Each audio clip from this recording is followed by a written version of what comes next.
Clint Frazier's solid debut is wasted in a Yankees meltdown.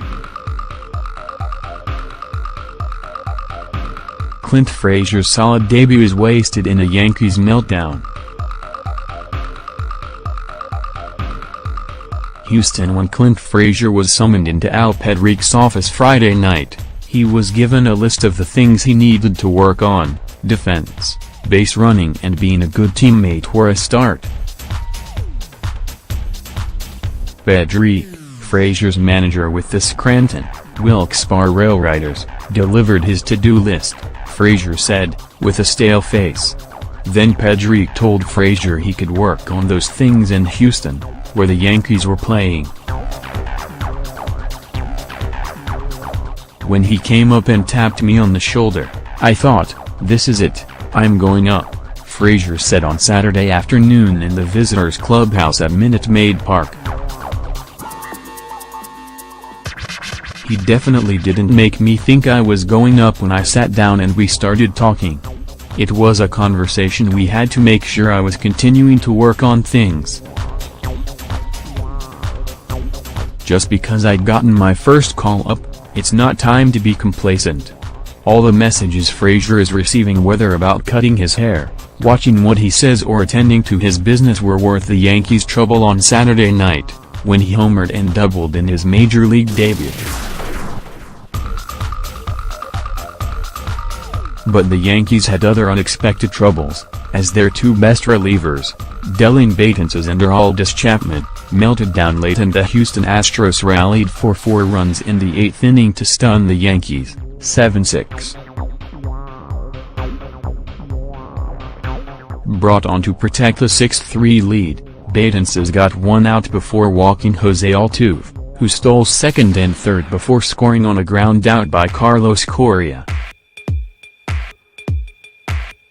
Betances then gave up a booming solo home run to Evan Gattis and walked 2 more batters before giving way to Chapman, who gave up a 2-run, 2-out double on a 3-2 pitch to Yuli Gurriel that capped the Astros' comeback. Ken Giles got pinch hitter Aaron Judge and Frazier to pop up in the 9th before Brett Gardner singled to left, but Gardner was thrown out by Correa after taking too large a turn at first, a crushing ending to a devastating loss for the Yankees, who were trying to win back-to-back games for the first time since June 12.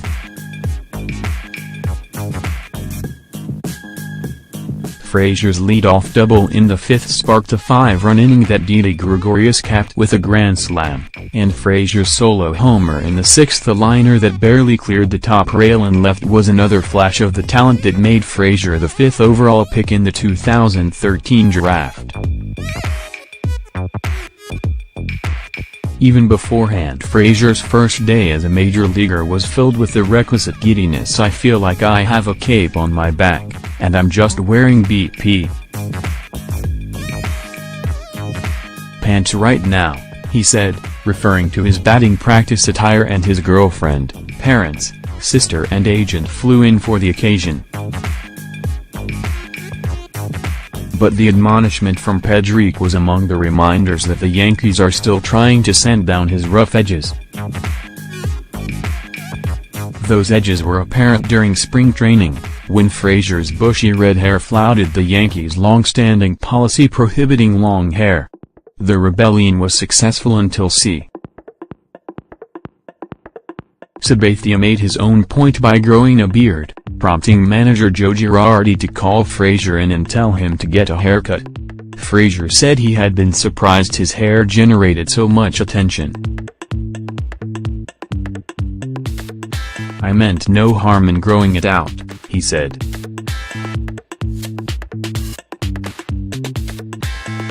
"I was just under the impression that I was still following the rules, and I needed to get called out to realize that I was the black sheep in the crowd." More feathers were ruffled when the Yankees broadcaster Susan Waldman said in a radio interview that she had heard that Frazier had asked if the Yankees might pull Mickey Mantle's No. 7 out of retirement for him. Denials from Frazier, who wore number 30 on Saturday, and the team followed. Girardi said he hoped the experiences from the spring had made Frazier think about what he wants people to focus on, the way he plays on the field, or things he does and says off it. Still, in a circumspect, say the right thing clubhouse, Frazier immediately stands out for his willingness to speak his mind. He had no problem, again, on Saturday explaining that his struggles after arriving as the centerpiece of a trade involving Andrew Miller last July were a result of trying to justify the deal. His slow start at Scranton, Wilkes-Barre in April came down to trying to impress his way to New York, he said.